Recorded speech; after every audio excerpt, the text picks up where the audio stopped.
Math. Math is probably the only subject where even a single word can trigger a global emotional reaction. You say math, and people don't even think, they just respond. They wince, they groan, they confess things you didn't even ask for. I was terrible at math. I still get nightmares. Oh, my teacher hated me. I've heard this from friends, cousins, aunties, strangers, literally everyone, except maybe babies. And honestly, give them time. So, when someone finds out I actually like math, their face does this strange thing. Like their brain needs a moment to reboot. But the truth is, I'm not a math genius.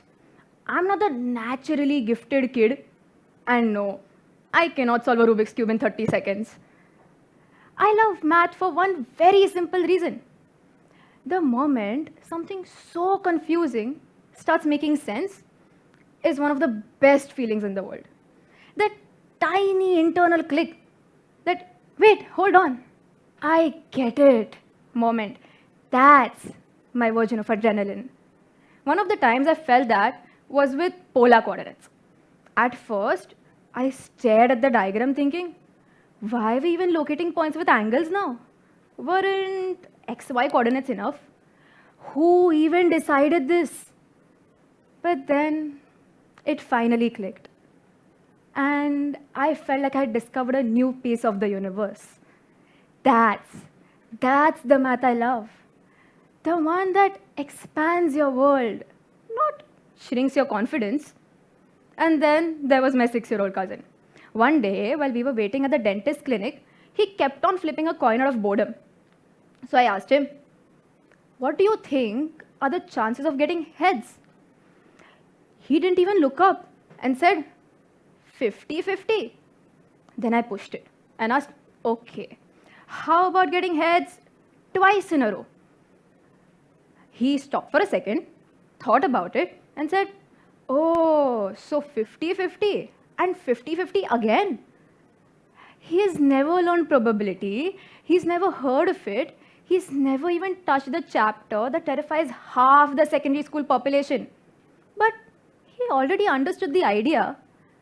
Kids aren't scared of math. They're scared of being judged while doing math. And this fear isn't new. Back in the 1970s, a researcher named Sheila Tobias ran a simple experiment with elementary school kids. She gave them a math problem on one side of the paper, and on the other side, she asked them to write how the problem made them feel. One kid wrote, and I quote, I'm finished, nobody else is, I must be wrong. Another kid wrote, and I quote, I'm not finished, everybody else is, I must be wrong. Think about that for a second.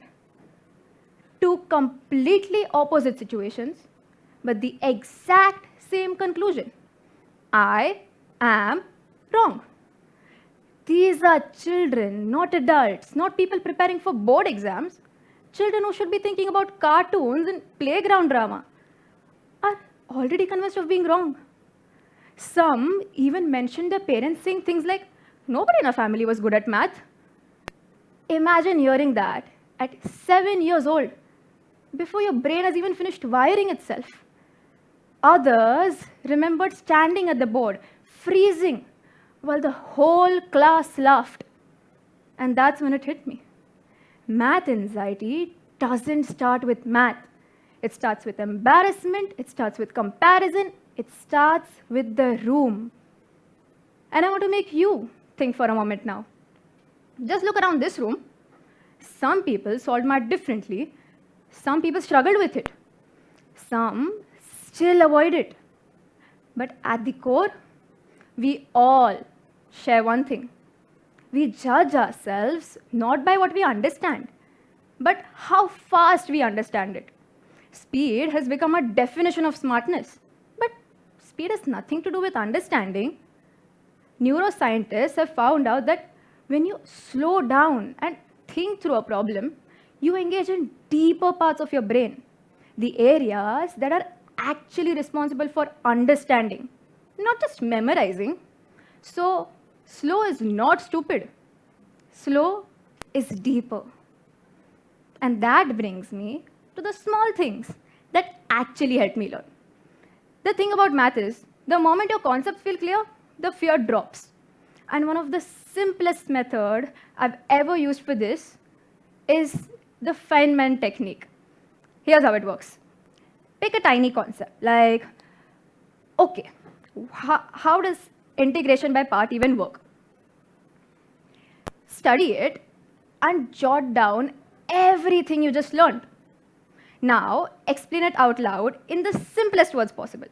No textbook language, no fancy jargon, just the way you'd explain your younger sibling. And yes, you will get stuck while explaining. But that's the whole point. Where you get stuck tells you the exact place where your understanding is weak. So you go back, fix that small gap, and try again. Even simpler this time.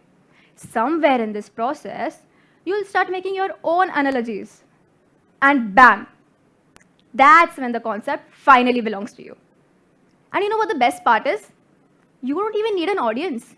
You can explain it to your wall, your mirror, your dog. It still works. If you can say it simply, you've cracked it. The second thing that saved me is something I call whisper thinking. Whenever I get stuck and panic starts rising, I whisper things I do know. Something small, like, okay, this angle is 30 degrees and that is 5 centimeters. It sounds silly, but it works instantly because it takes your brain from panic mode back into logic mode. It reminds you that you're not starting from zero. You already know something, and that something is enough for you to take the next step. And the last thing that I wish someone had told me earlier is that math is learned best when you learn it in the way your brain understands it. Some people draw diagrams, some watch videos, some solve 10 questions in a row, and some, like me, get impatient and learn best by solving while they are learning. There isn't one correct method, there's only the method that fits you. And once I accepted that, math stopped feeling scary because I wasn't forcing myself into a method that didn't match my brain. That's really all it is. Find your way, your pace, your rhythm. When the method fits you, the fear fades. Today, I talk about math. But what I'm really talking about is fear. Math was just my mirror. Your mirror might be learning something new at 40, changing careers, admitting you don't know something you're supposed to know. We all have our version of the math classroom. The place where we shrink, compare, and pretend. So, whether you solve another equation or not, I hope you carry this with you. The world expands for people who stay curious, and it shrinks for those who don't. And life, just like math, becomes less monster like the moment you stop trying to be right and start trying to understand.